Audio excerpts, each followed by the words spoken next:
All right, good evening, everyone. We'll call this meeting to order. It is Monday, April 27, 2026, and it is just after 5:30 p.m. This is a public meeting of the School Board of West Bend Joint School District Number 1. More than 24 hours prior to the meeting, notice of the time, place, date, and subject matter of this meeting was posted at the entrance doors of the Education Service Center and on the district website. It was also sent to the West Bend Community Memorial Library, the Daily News, WRYU, the Milwaukee Journal Sentinel, and other media sources that have requested notice of our meetings. I'll pause to ask Superintendent Wimmer to confirm that this meeting was properly posted. It was properly posted, and I would just want to mention to our public that Board Docs is experiencing technical difficulties today. So the agenda remains posted at the front, and it also remains posted on our website. So if you go to our website and you're following along, sometimes you go to the left and you access it right in the Board Docs portal. Right below it shows all of our meetings, the link to the agenda, as well as the video. So if you're kind of checking in from home, that agenda and that video link are right there. Those are solid, but Board Docs is still experiencing trouble. So you'll see that video, and as soon as that's back up and live, we did make a note in case people were going to visit that section of the website, kind of driving them to the part where they had access. But I wanted to just make sure and mention that for the public who's tuning in and looking for materials. That agenda is there and posted. Great. Thank you for confirming that. I appreciate that. We now invite everyone to rise as we recite the Pledge of Allegiance.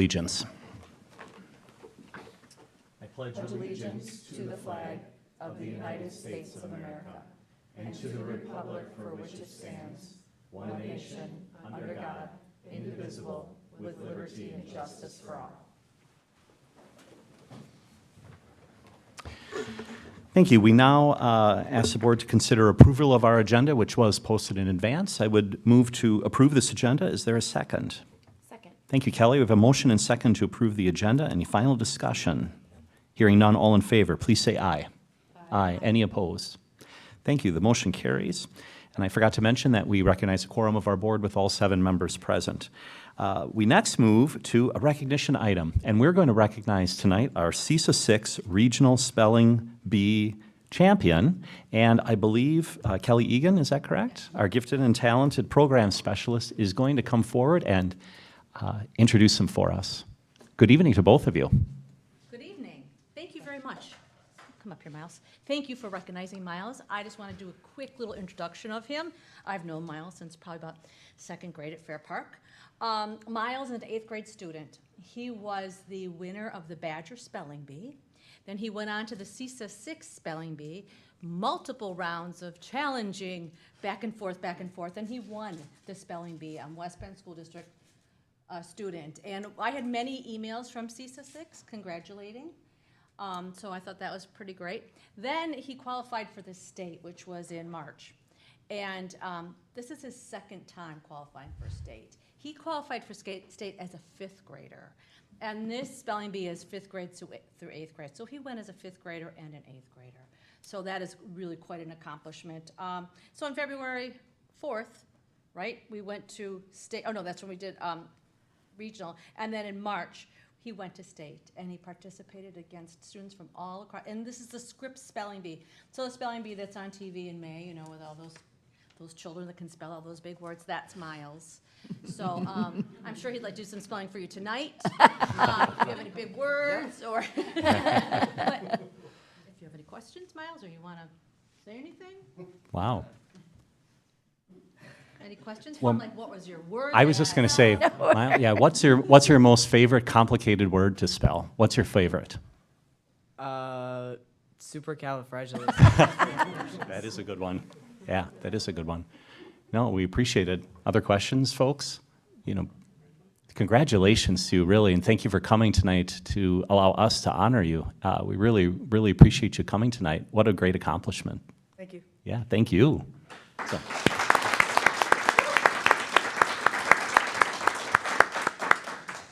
All right.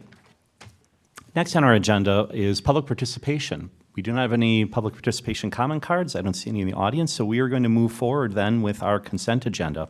Tonight on our consent agenda, we have minutes of the April 13th, 2026 regular board meeting and executive session. We have 18 contracts to approve. 3 would be regular contracts and 15 transfer contracts. We have 5 resignations, 1 retirement.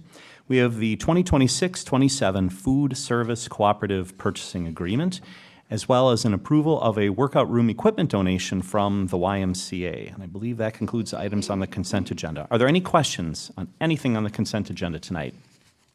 Hearing none, I move to approve this consent agenda. Is there a second? Second. Thank you, Melanie. We have a motion and second to approve the consent agenda. Any final discussion? Hearing none, all in favor, please say aye. Aye. Any opposed? Thank you. That motion carries. All right, we move forward with reports.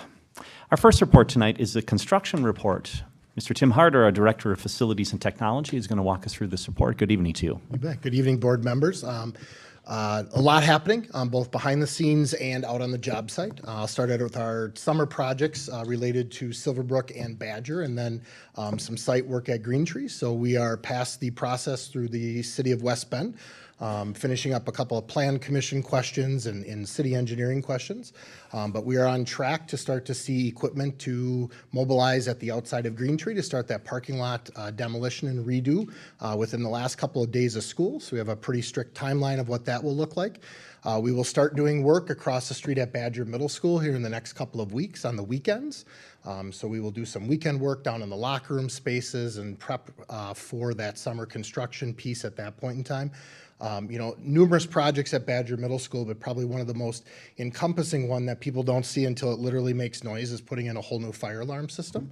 And so we are working on some ways to start that process early so that we can have the time to program that and get that system up and running before we start our school year and welcome our students back for things like Jump Start in that week before school. Also working on Silverbrook pieces, working with Mr. Kasich, Mr. Rell over at Silverbrook around how do we stage the end of the year as we are moving all of our 5th grade teachers' items to their elementary schools for next year, and how do we flip over a portion of that building ready for construction the day after teachers are out at that point in time. Silverbrook will be the only building this summer that we have summer projects in related to the referendum, where we will also be doing some use of the building. Our 2 large partners are the YMCA for their summer programming, and we still will be hosting summer school there. So numerous opportunities and discussions between the site administration, myself, the summer school people who are leading that out, and our partners at Findorf around the safety and security of what that looks like. And we have a really good plan of how to separate students from construction workers as we go through that 4 weeks of summer school and then the wraparound care. Later on in the agenda, I'll talk a little bit more about the high school piece, a brief update on Jackson. We had a really nice stint of good dry weather till today. So we are continuing work down there with utilities, making very good progress there. The site is starting to take shape. If you happen to drive past it, you're going to see what looks like a big gravel pad, which is actually the kind of the placement of where the building will go. We did find some interesting soils there, not uncommon in construction. So that involved bringing in some additional soils to build that piece up as we build that building pad. And we are currently within our allotted schedule to start the process of digging and pouring foundations in the next few weeks. So we're really excited for that. And I'm sure Ms. Wimmer will talk about the groundbreaking and so forth. But as people go past every day, there's a group of kids that walk from the Jackson Community Center up to school and then back. And they definitely spend a little extra time at the construction site looking through the fence and so forth, which is great. Those kids get to see that daily progress. So I'll answer any questions that you have. Thank you. Board members, any questions? Joe?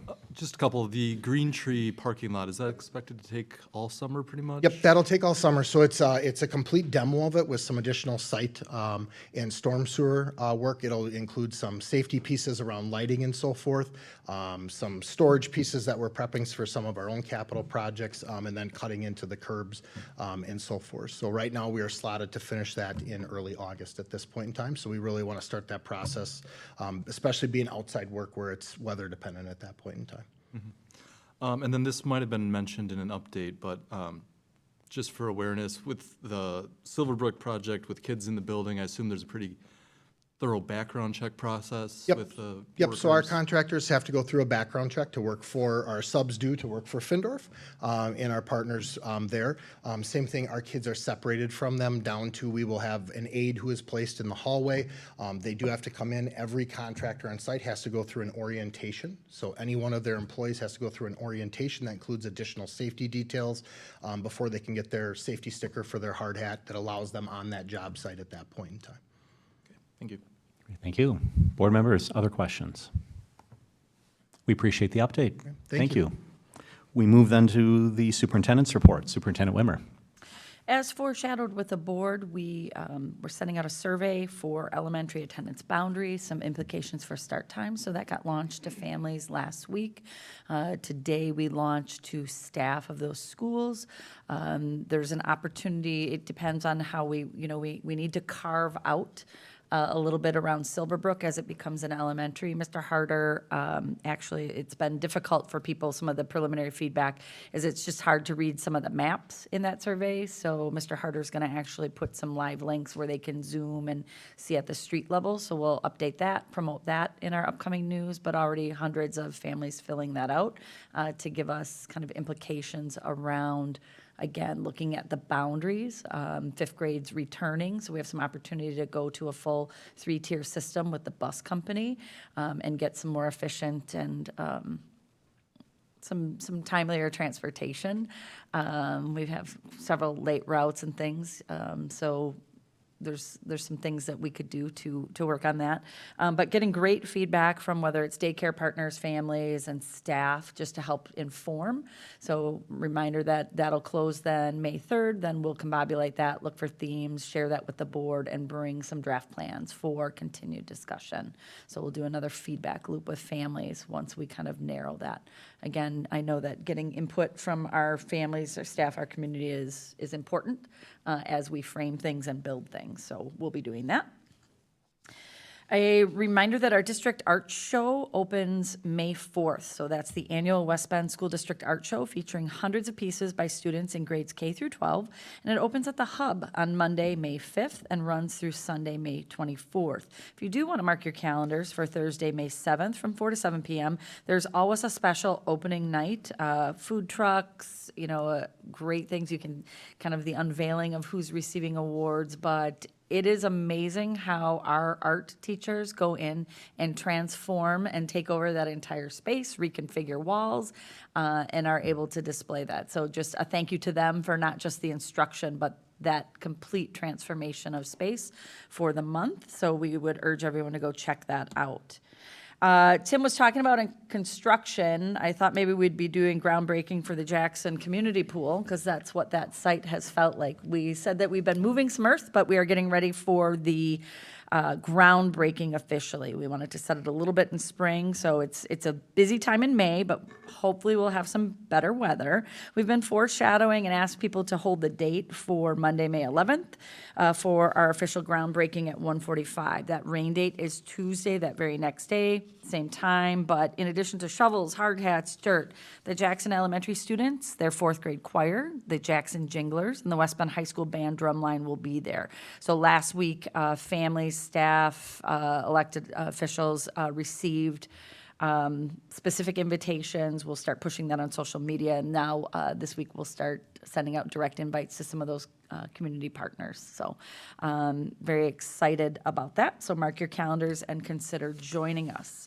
If you can't join us then, you can always join us for the ribbon cutting and grand opening. So we'll let you know about that too. And then we want to just remind everyone of an upcoming workshop. The school district, the West Bend Police Department, and Elevate Community Resources Center are presenting a free parent-guardian workshop on spotting the signs and navigating substance abuse and social media pressures. This is going to be held Thursday, May 14th at Silverbrook Intermediate School Library. There is a free dinner from Cousins prior to the presentation at 5:30 p.m., and that presentation follows at 6 p.m. So the presentation will help families identify warning signs of substance use and of social media pressures. It will provide real strategies for communicating with your child, setting boundaries, and knowing when to seek help. So again, that's Thursday, May 14th. We'll continue to push that in our district news and on some of our social media. We'd invite you to attend. That concludes my report. Thank you. Any questions for Superintendent Wimmer regarding her report? All right, hearing none. We move to our discussion portion of our agenda, and we have a number of board operations. It's that time of the year again. Those are all me too. So we would be remiss if we didn't say congratulations. This is the first official night of the new term for Dr. Temez, Kelly Lang, and June Kruger. So congratulations to you. They've previously renewed their oath of office, and this marks the fourth Monday, which is their first spot. So as part of that, there's several items that we bring for discussion at that first meeting, and some of them will lead to further action. So that first one is, it's always good practice to review board operations. Those operations are nested in the 100 series of policies. So I have them listed for board members. They're accessible on our website right under the policy section. Everyone is largely familiar with those. If you want to go over any of them, or if anyone has any questions on those, we can certainly do that. Otherwise, I just ask that you refresh your understanding of those and bring forward any questions next time too, if you have them. Any Excellent. immediate questions regarding those?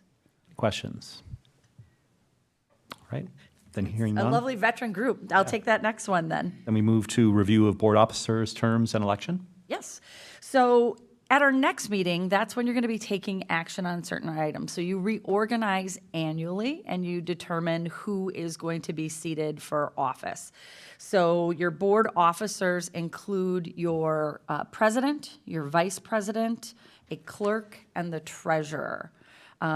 Again, you're a returning board, you're familiar with the roles. If anyone would like to express interest now, you can do so. We'll pause for that. Also, you can express interest to either myself or Board President, Mr. Swigert, just so that we can line up the process for our next meeting where you vote. That is one where we use ballots, and then we work on those pieces. So did anyone want to express any interest in any of those at this time?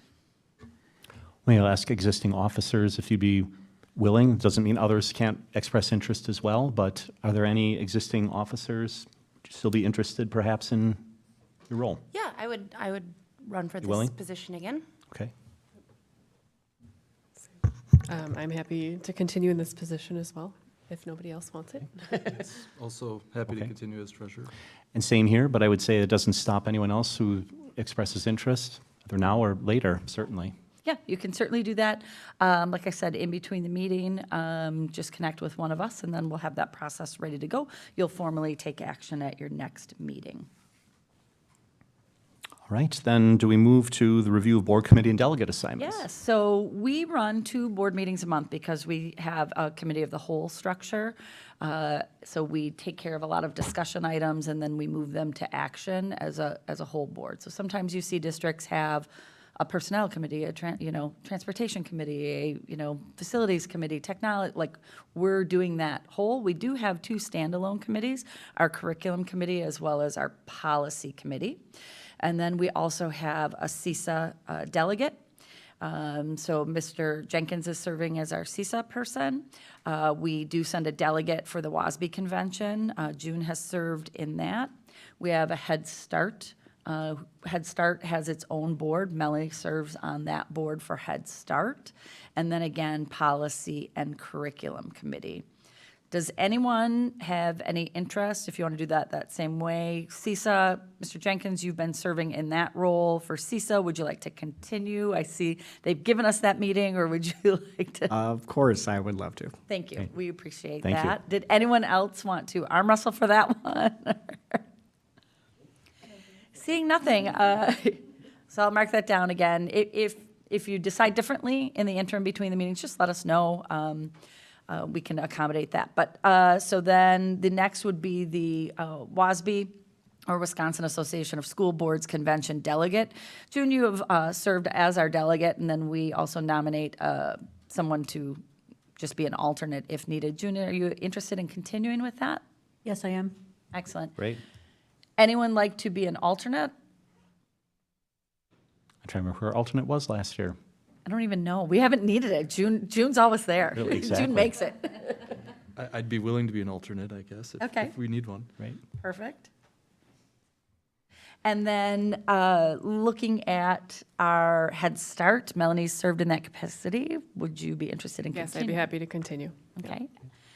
And then Policy Committee. So Policy Committee, we've had Mr. Jenkins, Mr. Swigert, Mr. Pickler, and Dr. Temez. First, are you interested in continuing? Yes. I'm seeing nods. Fine. Yes. I was going to say, I love our Boys versus Girls Club. Right, that's what I said. I'm like, it's like all the boys on one side, all the girls on the I other. ruin a good thing. You know, ladies, you could join us. Would anyone like to join? There's no limit on that. That's true. Okay, then we'll keep moving forward with that. Curriculum Committee. Guys, here's your chance. June, Kelly, and Melanie, you've been running that committee. Are you interested in continuing with the committee? Yes. Perfect. Great. Anyone else interested in joining that committee? Great. I will work with the two committees then to develop some draft calendars. I know we were talking about and batting around. I've had some conversations with curriculum committee members, some conflicts that we ran into during the year. We'd like to try and mock up some schedules around that. I'll reach out to ours. We've been meeting quarterly on some pieces on Tuesdays, so I'll just make sure that works. So we'll communicate with our committees and start moving forward on some scheduling there.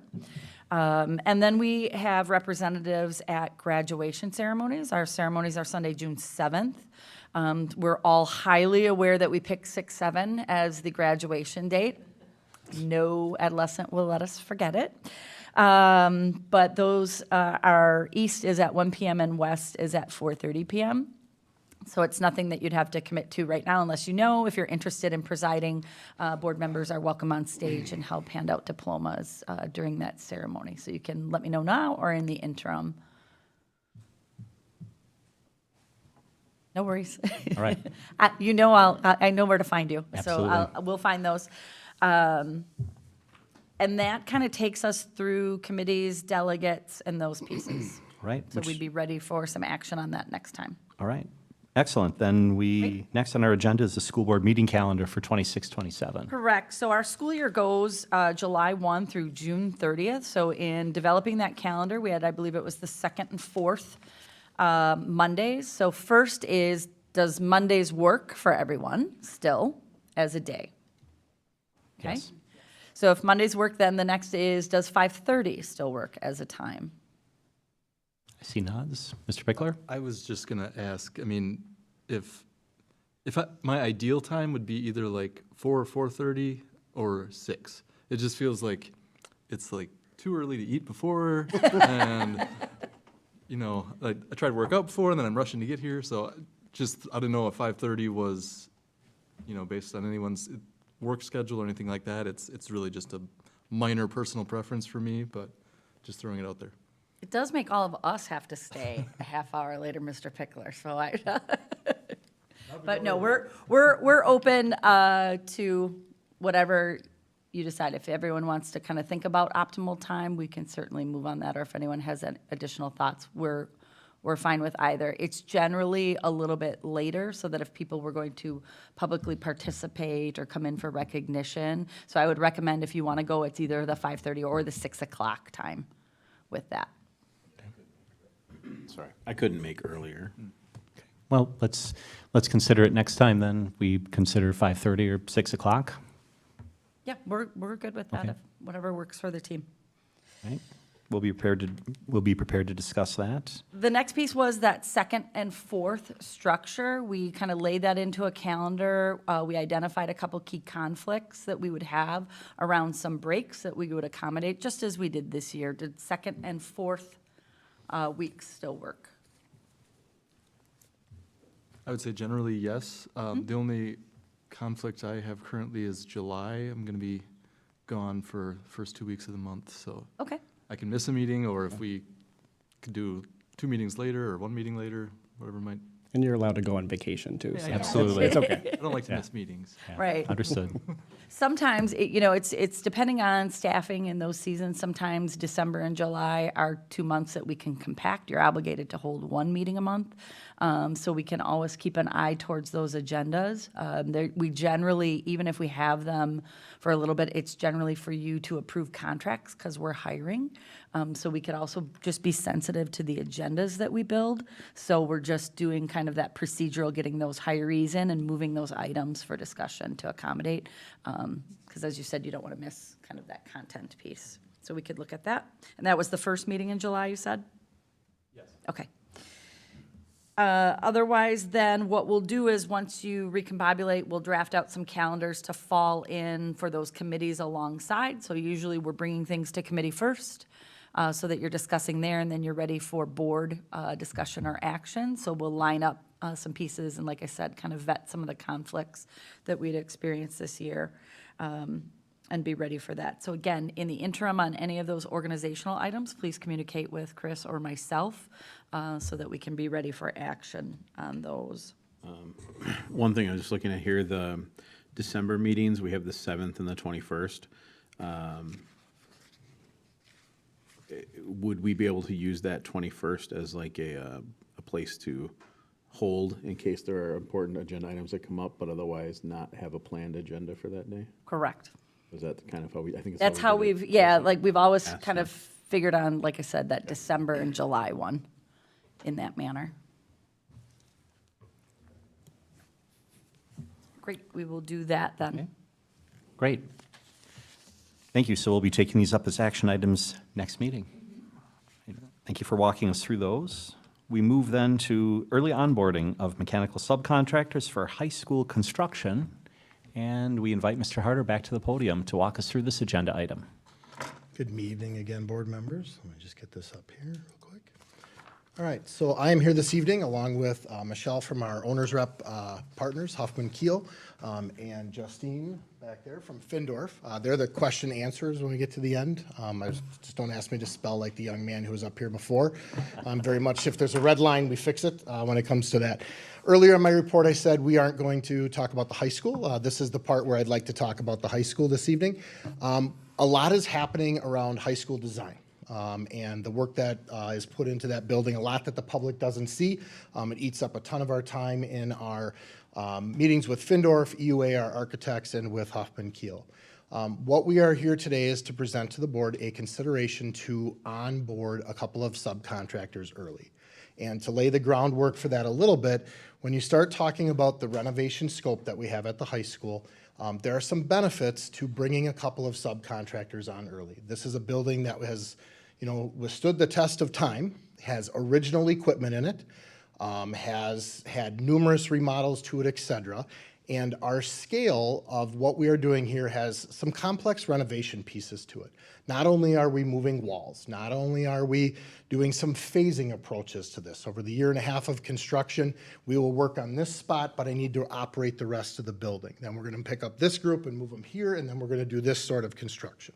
And we're going to move all these different pieces while that building has to stay operational, in essence, 24/7, 365. There are some significant mechanical and electrical and plumbing scopes that are part of this project. And as that building has been added on over time, if you're ever looking for a cool experience, go on Washington County GIS and look at their years of versions of watching that building progress and get bigger and bigger. We have, in some cases, done very good jobs of adding to systems and making it make sense of why we did this here and why we did that. In some cases, we've just cut some stuff up and made it work. And when you get into systems that are that complex, there is sometimes a benefit, and in our case, a recommended benefit to look at bringing some of those contractors on. We are going to keep those buildings occupied, so we need to have mechanicals like HVAC on.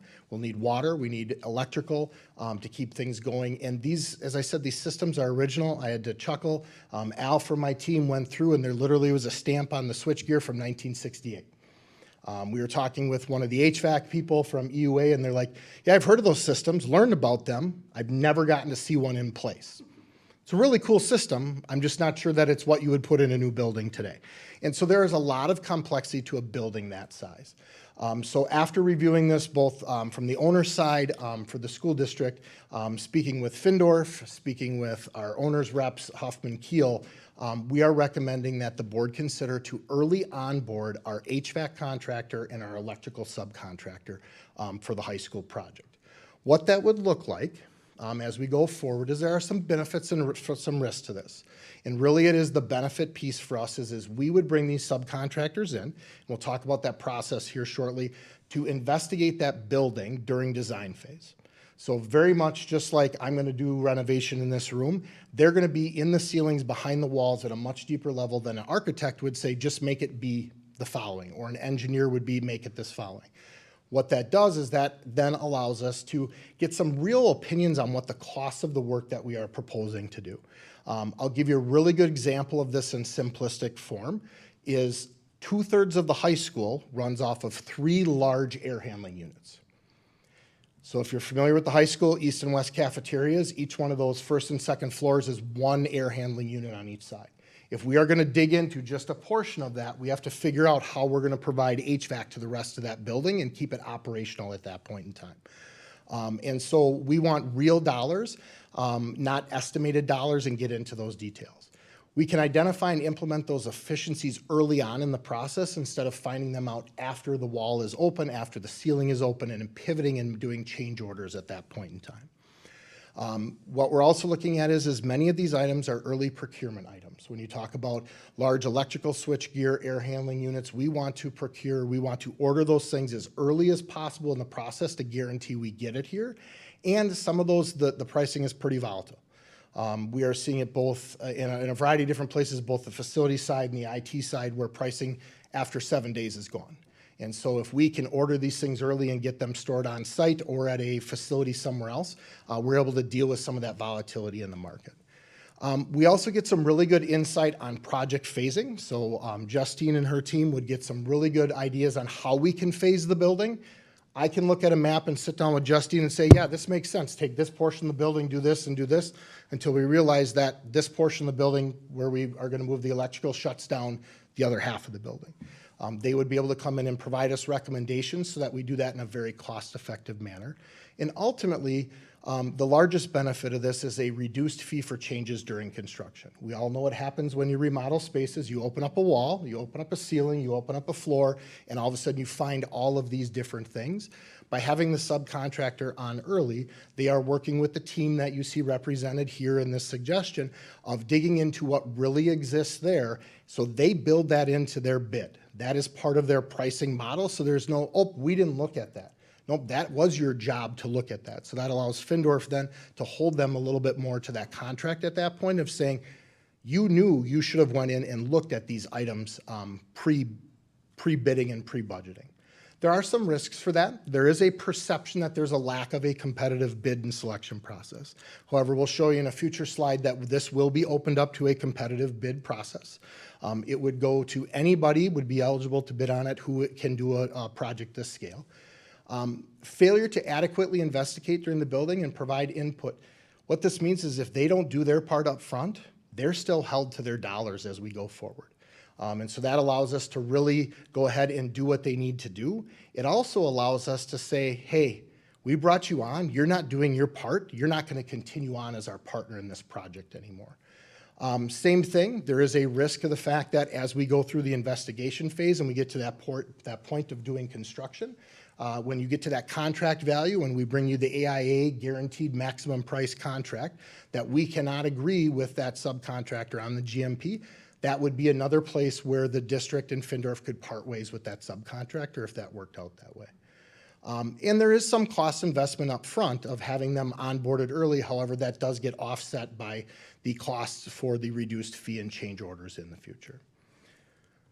What we'd be looking at to deal with some of that risk mitigation is that it doesn't eliminate that competitive process. So as I talked about, we would bid this out to just like Findorf does for the rest of their projects. It goes out to anybody who is able to do the work for this project.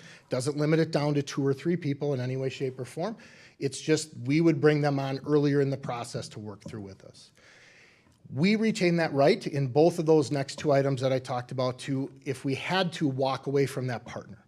If it was not working out the way it should be, if there are some inflated things with that GMP, it gives Findorf and the district the ability to walk away.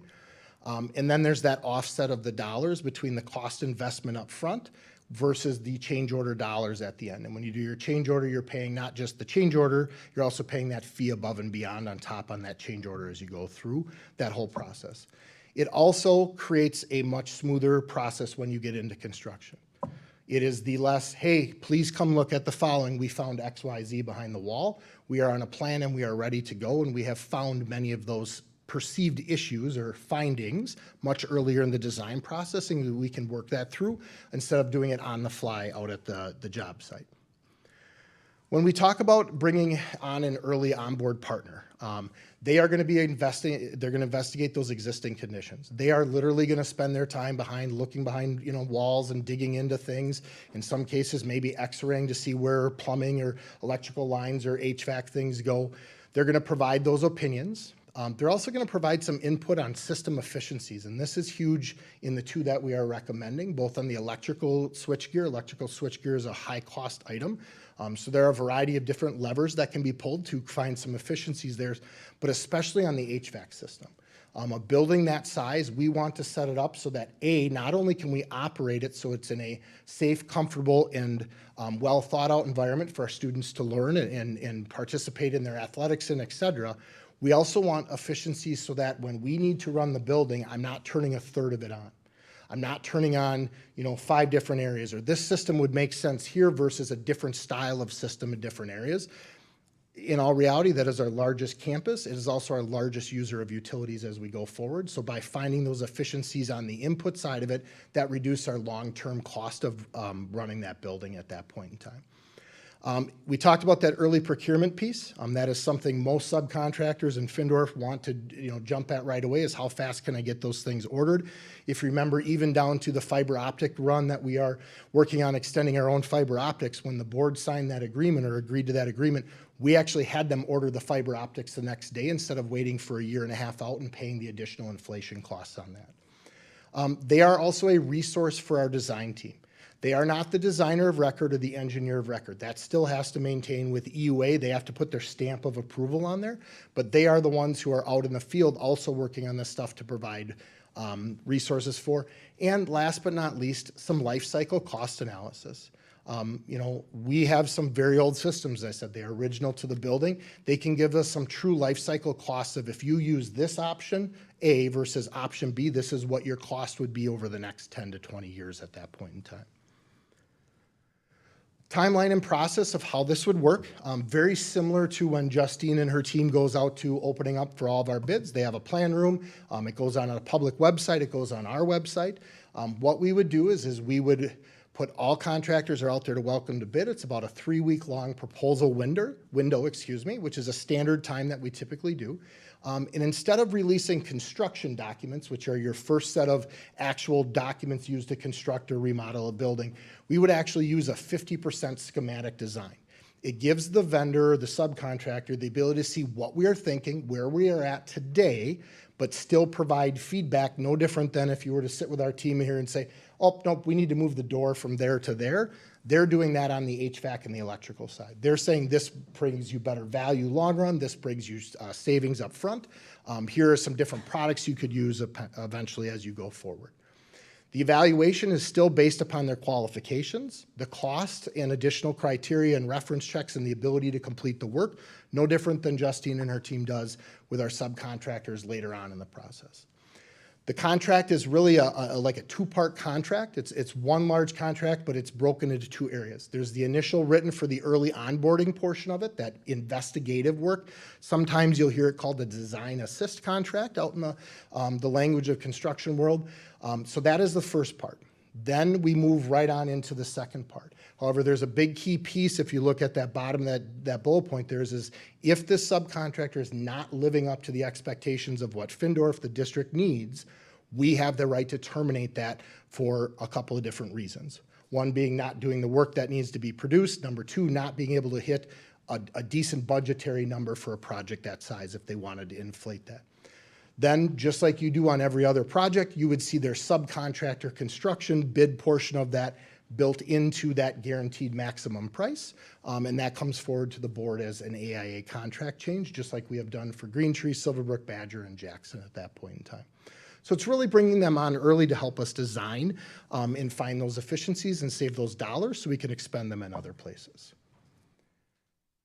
I will answer any questions that you have, and if I can't answer them, I brought these two nice ladies to answer them for me if they're out of my purview. So what can I answer for you this evening? Thank you. Board members, what questions do we have? June? So I hear you saying you're going to let the individuals in to do some evaluation in the school. So what does that really look like on a day-to-day? Are they going to be here at night, weekends, or while the students are here? Could be in a variety depending upon where the phases are. What you're going to see is probably no different, just a little bit more digging deeper into on our off days, like so over Christmas break. Our partners from EUA spent the entire 2 or 3 days literally taking photos of every single classroom. In this case, they're going to be come in, pulling out the original plans that we have for the HVAC. If I'm the HVAC subcontractor, they are going to be going through and they are going to be verifying. They are going to be popping ceiling tiles. They are going to be looking and going, okay, you want to run HVAC from here to that room across the hallway. Here's what's really in the way. Here's our best ways to do that. They aren't going to be doing that type of work that is invasive during a school day, but they would be on our campus, and we would probably, especially coming up on the summer timeline of this, they would spend a lot of time up there this summer working on that. And then could, follow-up question, could there potentially be hazardous material when they're digging in and? Absolutely. Something we deal with on a regular basis. So we partner with a company called Environmental, EMC. And so they're an environmental company for us. They know and have tested, just like all of our contractors from Findorf to all of our subs, they know that they are certain things that they have to watch for. They aren't going to go in and destroy something that maybe has something in it at that point in time. If they see something questionable, they have to report that back to us, and then we bring a team in to test that at that point in time. It's less demolition as much as it is a lot of peeking around, looking and seeing where things are and taking photos, et cetera, at that point. Other questions? Joel? So I've walked through this sort of analysis before. I generally think it makes sense to have them involved early, but help me understand the bidding process a little more. So I'm just trying to summarize this. So are they initially just bidding on that investigative work, and then once they have completed their investigation, assisted with the design is in place, they're then bidding on the actual project, the work they would do during the project? Yep, so Joe, they will bid on the entire project. What it looks like is a very defined for the early on piece, and then Findorf and the subcontractor has to come agreement to that second part. So if Tim comes in and gets this bid and says, you know what, I already got the first part of this, I'm gonna overcharge Joe by $250,000, I call Justine all the time and ask how much things cost, and they have a lot of experience in that. They're gonna be able to tell you if it's in the right range, and we can pick and go at each one of those dollar pieces at that point in time to make sure that we have an equivalent or a good bid on that. So you are bidding as one contractor for the whole project. If you are doing your job, you continue on in that process. So the true public open bid is that first initial phase at that point in time. I don't know if, Justine, I know the bidding process is something you're heavily involved in. I don't know if you have anything else that you want to add to making sure you know that that's important to us. Michelle's here as our owner's rep partner and can certainly speak to that as well. Having a robust, whether it's the number of bids we're receiving or a competitive environment, is important to us. So I don't know if you want to speak a little bit more deeply from your perspectives to Joe's question. Absolutely. So we also appreciate a competitive bidding environment. It's good to have a minimum of 3 competitive bids, so we have a good idea of what we're looking at. Since the plan set that they will be using for this bid is a 50% schematic set, it's not going to have all of the details involved in construction, but we're relying on the expertise of the bidders to kind of fill in the gaps there. So the number that they provide during this initial bid won't match to the dollar what their final number will be, but it should be a good estimate, and that's what Tim is getting at when he says we're going to hold them to that number. If it's we want to make sure that their final number is in the ballpark because they're going in with a competitive, cost-driven, and fee percentage bid. As long as they're at the podium, we can maybe talk about this in the No offense, Mr. Harder. That's okay, that's why they're here. No, from- You guys get to see me every 2 weeks. It's all right. drive here, Yeah. Yes. No, no, from an industry perspective, because at our company, we've used the same approach on remodeling projects. And I think, and I just want to understand this a little bit more, part of the reason for this is because unlike a brand-new building where it's a clean slate, you're inheriting whatever mysteries are in the walls in this new building. And so that's why it may be advisable here to spend time and resources in this additional way to kind of dispel that uncertainty. Is that really what we're getting at here? Correct. EUA remains the designer of record, but the early onboarded contractor is an extension of the designer to go and, as Tim mentioned, pop above the ceiling, provide installation and efficiency recommendations, and just be an extension of that design process. Okay, that's helpful, because if they look and say, hey, look, you started out with these schematics, but based on what we discovered, you should really take an entirely different approach.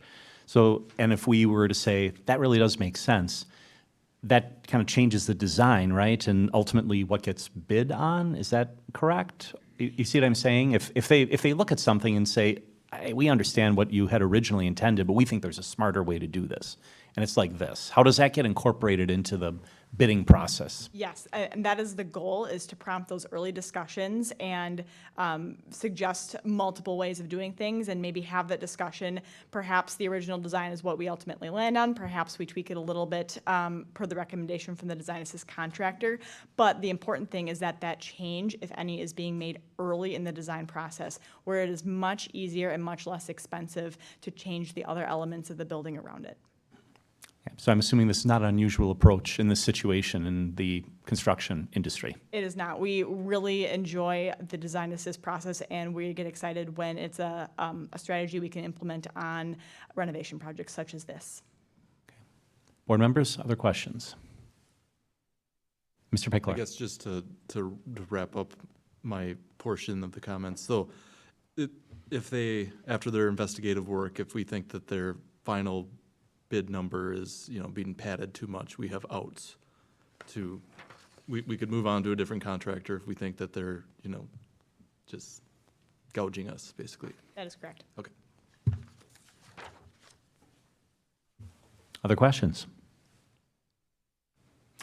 So from a procedural perspective, are we looking to take action on this at the next meeting, or are we looking to say that this is the approach and you'll bring us a contract? What would be administration's next? So we would recommend Recommendation. action at the next meeting. Barring any questions or further discussion, it could go into the consent agenda.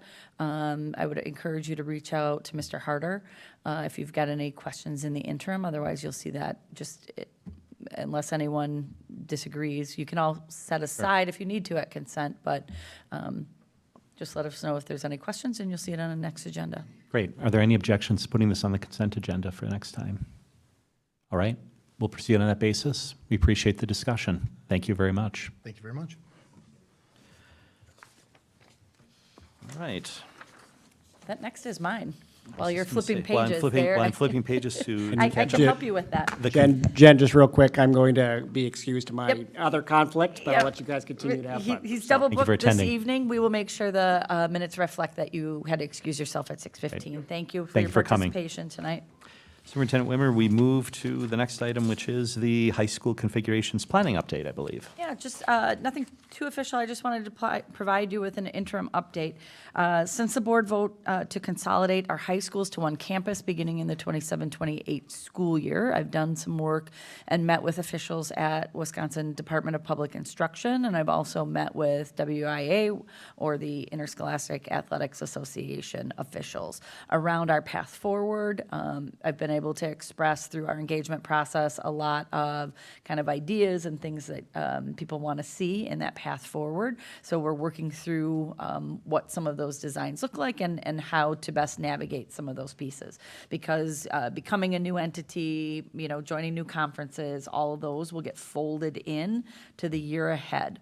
In addition, Nancy Kunkler and I, Nancy's our communications manager, we've been reaching out to districts who have navigated school, whether it's new or consolidation or even rebranding. So many are going through that identity of new mascot colors, et cetera, and just talking about lessons learned from their process, what that looked like. We know that we want to line up our process of engagement, that we have some kind of decision around identity by next fall. That allows you to move in, start getting branding items, uniforms, et cetera, ready for that following school year. And we anticipate doing, again, we kind of went on that learning journey, picking everyone's brains and experiences, in addition to working with services, marketing firms, communication firms that have done that work around potential for a request for proposals to bring them in early as part of the engagement so that they can do design work on behalf of our students and our community for that.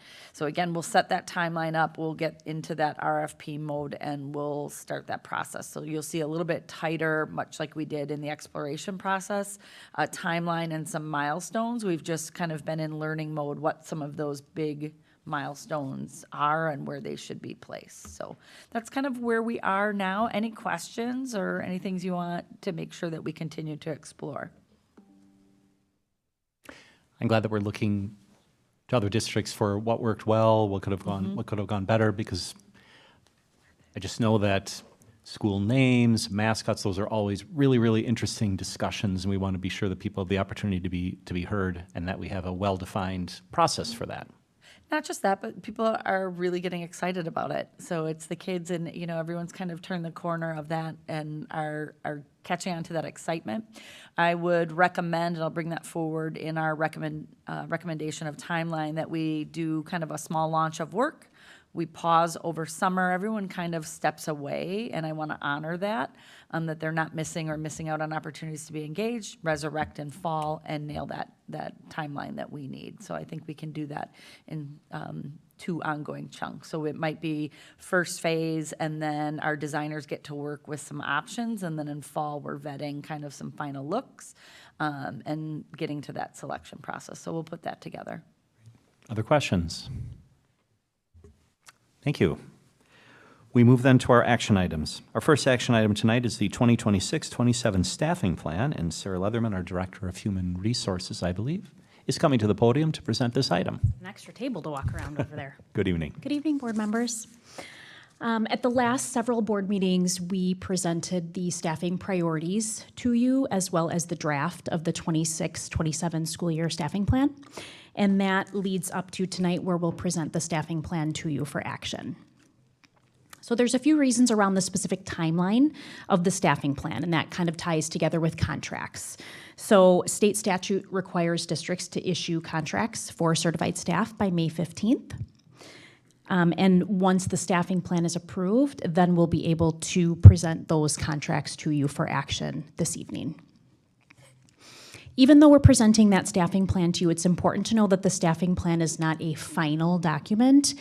It is a living document. So we continue to monitor enrollment and registrations throughout the spring and summer, ensuring that if we have areas where we need to adjust, we're able to do that. So we meet frequently, I would say even more than weekly at this point, with our building principals and our district registrar, where all the enrollments and exits flow through, to make sure that we are staffed the way we need to be. At the elementary level, I think it's just kind of important to share that enrollment really is driven, or the staffing is really driven by enrollment, whereas at middle and high school, it's not only driven by enrollment, but also in course requests, because we get into the areas where students are choosing specific courses to take. So it's driven not only by enrollment, but also by those course registrations. There are 2 changes from the initial staffing plan draft that I shared with you 2 weeks ago to the final one tonight, and so I wanted to highlight those for you. We do have a decrease in our overall kindergarten sections district-wide, so you will see a reduction of 2.0 FTE in kindergarten. We do have a smaller kindergarten cohort coming through. However, due to retirements, we do have available kindergarten positions for those teachers. So no kindergarten teacher is being displaced, which I think is really important to know. And then the other change is a reduction to our supervisory and classroom aid support. That is specifically at Silverbrook. So there is a little bit of a reduction due to decreased supervisory and classroom aid needs at Silverbrook. Again, we do have positions for staff members who would be in those positions. So those are the two changes from that initial draft until tonight. Superintendent Wimmer? So I have one piece on behalf of Mr. Jenkins. He had another commitment this evening, and he asked me to just speak briefly about some of the administrative staffing. In that document, you see we reduced 2 assistant principals in there. He asked me to speak specifically to that. One of them is Jared Kiesau. We couldn't be happier to celebrate. He is being promoted, not with us, but we, sometimes they come home. But he is taking a principalship. That will be a reduction at the high school due to that declining enrollment. The other piece is Andy Kasich is technically serving as an assistant principal right now, and as he moves to be the principal, reminder that Silverbrook will have 1 grade in it. He's serving post his stint as the principal at McLean for us, so we appreciate that, but he's technically moving in those roles.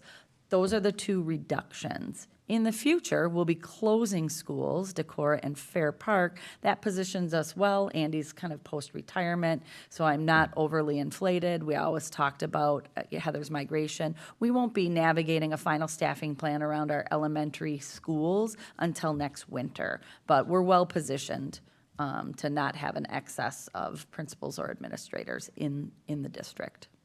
So thanks for that opportunity. I wanted to make sure and get that question addressed for him. Are there any other questions I can answer about the staffing plan? Board members, other questions? Mr. Pickler. Just a couple I noticed. I know Silverbrook is going from 2 grades to 1, as previously mentioned. Just looking at the music FTEs dropped. You would expect it to drop by around half, but it dropped a little more than that, about 3.52 to 133. Could you just speak to that? Sure. So we are obviously, as you said, reducing from 2 grades to 1. So we need a little bit less music support there as well. So the director will be shifting, and then some of that music support that Silverbrook has needed to support that 5th grade will be shifting to Badger and the high school to support the needs there. Okay.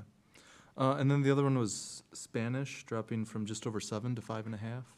Yeah, so that is kind of a 2-part. So the first part is that in 5th grade, Spanish will not be offered once that transitions down to the elementaries.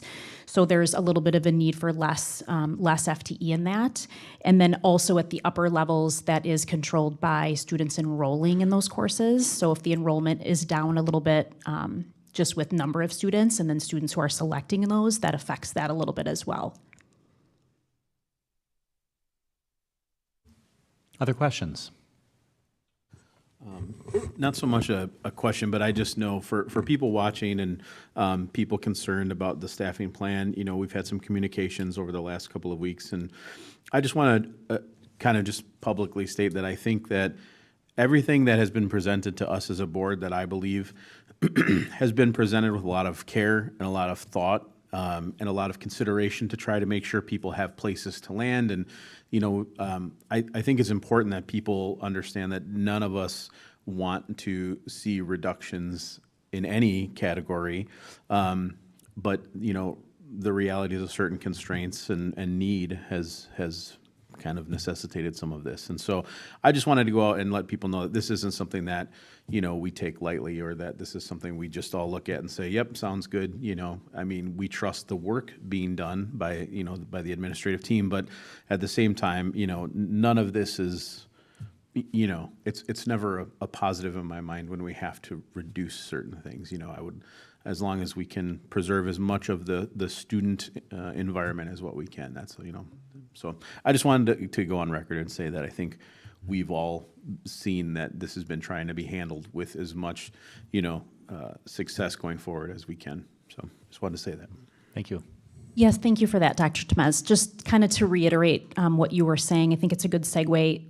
I think that, there are budgetary restraints and there's also enrollment concerns, not concerns, but just changes. And we feel very optimistic that we're able to have a landing spot for every certified staff. And that, I think, to your point, is we feel fortunate to have that. And yes, I think there's been a lot of care and a lot of communication with a lot of people working through this plan. So thank you for that. Other questions, thoughts? I appreciate the summary and helping us understand what might have changed since the last report that we saw, and I appreciate that very much. With that, this is an action item. I'd move to approve the 2026-2027 staffing plan as presented. Is there a second? Mr. Pickler, thank you. We have a motion and second to approve the 26-27 staffing plan as presented. I'll pause. Are there any other questions, thoughts, discussion? Hearing none, I will call the motion. All in favor, please say aye. Aye. Any opposed? Thank you. That motion carries. We appreciate all the thought and consideration that has gone into this. And we move on and then to the next agenda item, which is 26-27 employee contract renewals. Yes, still me. So now that the staffing plan is approved, we will be recommending the contract renewals for the 372 certified staff members that are presented to you. And again, I just want to share that through attrition, we really have been able to provide landing spots, and we are very optimistic about that. Board members, any questions? This also is an action item. I'd move to approve the 2026-2027 employee contract renewals as presented. Is there a second? Second. Dr. Temez, we'll give you that one. Motion and second to approve the contract renewals as presented for 26-27. Any final discussion? Hearing none, all in favor, please say aye. Aye. Any opposed? Thank you. That motion carries. We appreciate your work. Thank you. We move to our future agenda items. We start with our board meeting calendar. On May 5th, a curriculum committee meeting, 4:30 p.m. here at the Education Service Center. Regular board meeting on May 11, 5:30 p.m., also Education Service Center. We have a policy committee meeting on the 19th of May, 4 p.m., Education Service Center, and another regular board meeting on May 26, 5:30 p.m., Education Service Center. I believe those are all the items on the calendar. We would remind the public to watch for the official postings in case the time or date or place might change. Anything to add to the board calendar? Hearing none, are there any other items for follow-up and communication? The only one I had was our discussion before to be prepared to discuss whether we keep our 5:30 p.m. or 6 p.m. time for next time. We'll take that as homework for discussion at our next meeting. All right, hearing no other items for follow-up and communication, we do have an item that's appropriate to discuss in executive session. So I would move to adjourn into executive session pursuant to Wisconsin Statute 19.851C to consider employment, promotion, compensation, or performance evaluation data of any public employee over which the governmental body has jurisdiction or exercises responsibility, and take any such action if necessary based on its discussion, namely employment. Do I have a second? Thank you, Dr. Temez. We have a motion and second to adjourn into executive session. Any final discussion? Hearing none, this is a roll call vote. I'll call the roll. Ms. Kruger? Yes. Mr. Jenkins is absent. Ms. Lang? Yes. Mr. Swigert votes yes. Dr. Temez? Yes. Ms. Aragot? Yes. And Mr. Pickler? Yes. Thank you. We are officially adjourned to executive session. Thank you to those who attended in person or virtually. Look forward to seeing you at a future meeting.